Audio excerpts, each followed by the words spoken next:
ദുരന്തത്തിൽപ്പെട്ടത് നമ്മുടെ കുടുംബാംഗങ്ങളാണെന്ന് മന്ത്രി. അവരെ സാധാരണ ജീവിതത്തിലേക്ക് കൊണ്ടുവരേണ്ടത് എല്ലാവരുടെയും കൂട്ടായ ഉത്തരവാദിത്വമാണെന്നും മന്ത്രി പറഞ്ഞു.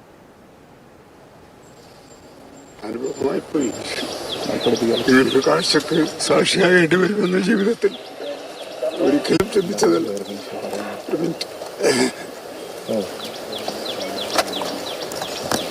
ഇവരോട് ഞാൻ എന്തുത്തരാ പറയാ? അവരുടെ ചോദ്യത്തിന് ഒരു ഉത്തരവില്ല. അവരെ രക്ഷിക്കാൻ ശ്രമിക്കുക, അത്രേ ഉള്ളൂ.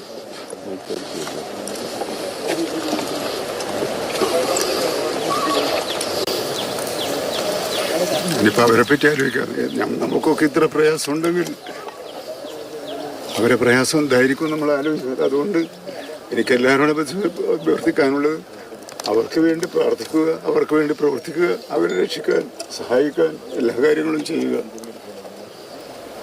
അവരെ നമുക്ക് രക്ഷപ്പെടുത്തണം, ആത്മവിശ്വാസത്തിലേക്ക് തിരികെ കൊണ്ടുവരണം, സാധാരണ ജീവിതം നയിക്കാനുള്ള സാഹചര്യം അവർക്ക് ഉണ്ടാക്കി കൊടുക്കണം.